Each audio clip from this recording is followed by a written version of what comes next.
Hi everybody, Sherry Moore here again, opening today's video, introducing you to two very important parrots. These are our feathered children.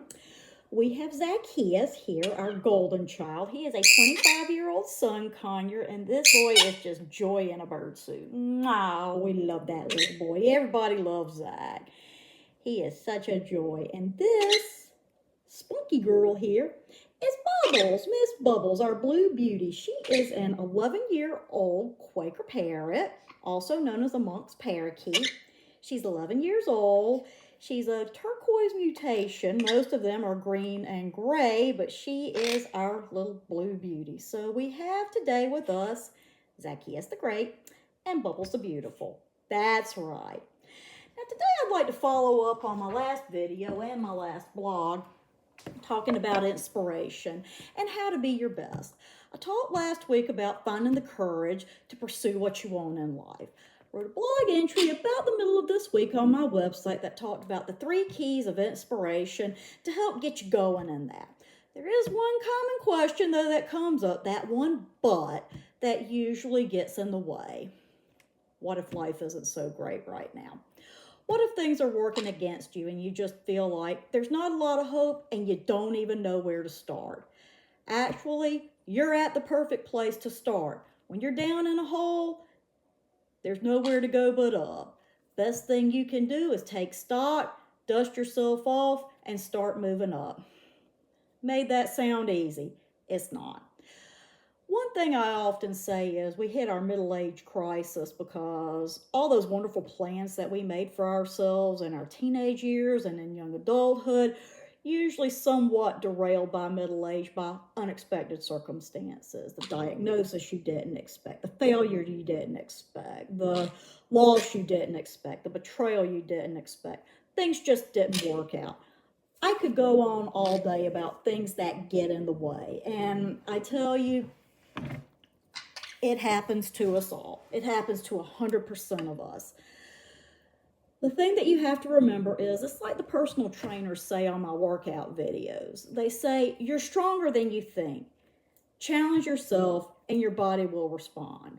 Well, times like these are for your mind what those challenges for your body are. These tough times, these unexpected circumstances, these derailments, it's a challenge. It's a challenge to grow and to learn. I touched on this a little bit in my blog about personal growth. You have to be willing to grow. Stepping out means that. Now, it's natural when things don't go the way that you plan or are unexpected or you have setbacks to think, I don't know what to do, I don't know where to start. Well, one good place to start is with gratitude. Look for what's right in your life. When you're picking up the pieces of a broken reality, you pick up the biggest pieces of what's right, and that's where you start to build the foundation for something new. Do that. Take a look around. Take stock of yourself. Take stock of who you are. Know who you are and know what you want. Nothing's hopeless. I said in the last video, if you're still alive, there's hope. Take advantage of that. Now, I'm speaking from experience. I said in my last video that my father passed away from cancer about 5 years ago. 13 months after that, my husband had an injury that led to a brain bleed that nearly killed him. He had to have emergency surgery. So in 13 months, I lost my father and I nearly lost my husband. It was a struggle. It was a struggle. It was the biggest test of my life right there. And I realized at that point I had ulcers. I suffered from anxiety. I realized I had to grow up a lot. I had to learn a lot. And I wanted to take advantage of this testing my strength to really make sure I was gaining wisdom and building up for a better future, for a better tomorrow. Would all things still be possible that I'd hoped for? I didn't know. Some yes, some no. And since then, some things have worked out and some things haven't. But the thing that has remained consistent is some advice that people gave me during that season, which is take it one day at a time. Now, at first I thought, well, that's a no-brainer. I mean, life happens one day at a time. You don't really have a choice. What I didn't realize then was this is really how you live all of life. You take it a day at a time.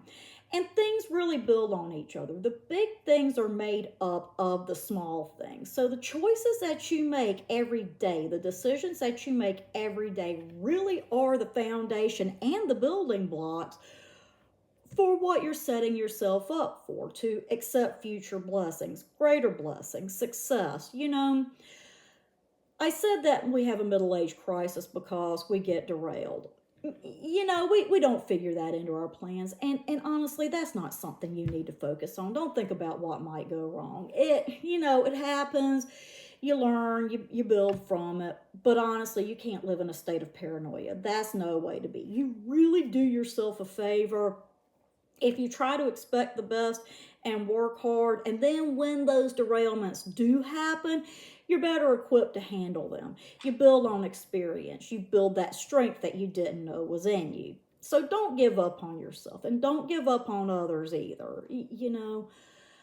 I had to humble myself during this time. I'm a very independent person, and I had to learn how to ask for help.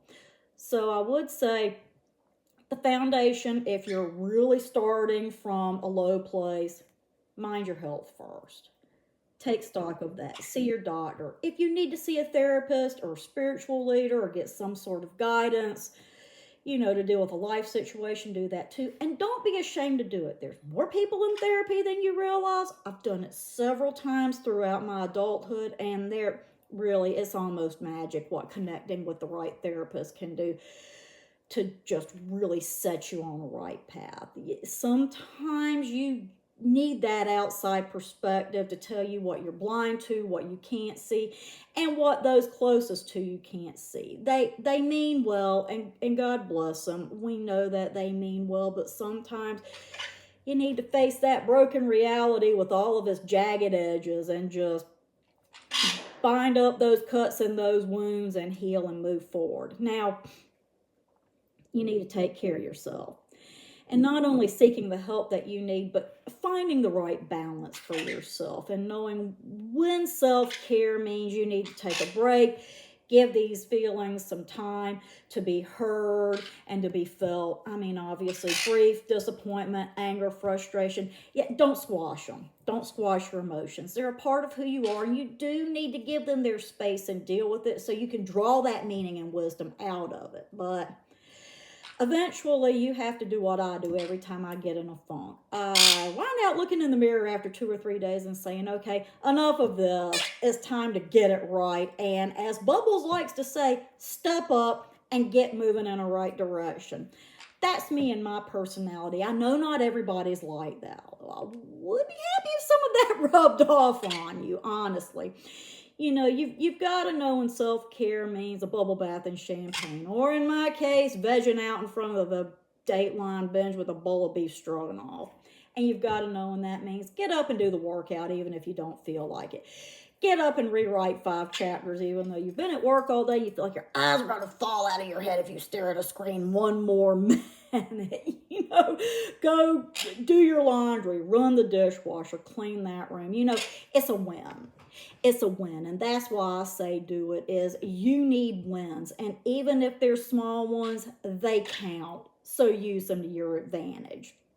It reminds me of the story of the farmer whose donkey fell in a well, and the farmer went and he went to his neighbors and he tried to figure out how to get this donkey out. Nobody could figure out how to do it, so they just decided, we're going to close up the well, we're going to bury him, he's as good as dead anyway. So they get out their shovels and they start throwing dirt in the hole. And of course, at first the donkey's standing there and he's making his sad donkey noises and looking up at him, not understanding what's going on. Well, after a while, as the dirt keeps falling, the donkey starts shaking that dirt off, and he shakes and it falls off of him and gathers up around his feet. And as he shakes and more dirt comes down, the dirt starts building. He starts stepping up. As Bubbles said, he starts stepping up. Well, at first, of course, the farmer and his friends didn't know what was going on, didn't understand, and then it took them a minute, and then they realized how this could work. So they're like, hey, keep doing it. So they keep shoveling, and the donkey keeps shaking it off and stepping up, shake it off and step up. Eventually, that hole was filled, and the donkey walked out of there on his own. So if you're down in a hole and things look bleak and you don't know where to start to get your life moving in the right direction, think of that donkey. Shake it off and just keep climbing. Give me the shovel. Don't dig. Climb. Shake it off. Look for that next foothold. Look for that next handhold. Start climbing. It's a step-by-step process. And I feel you, I know. And you certainly don't have to tell everybody all of your business. But I would encourage you that if you are really in a bad situation, seek the help that you need. Go to your inner circle. Go to the professionals. Take a look around. See who can help you, and don't be afraid to ask for help. I would also encourage you to lean on your inner circle, on your relationships. Relationships are the most important thing in life. It's fundamental. Lean on your inner circle. It's okay. You know, you're there for them, they're there for you. But most of all, just don't give up. Keep on. Don't give up. And with that, I say until next time. Bye, everybody.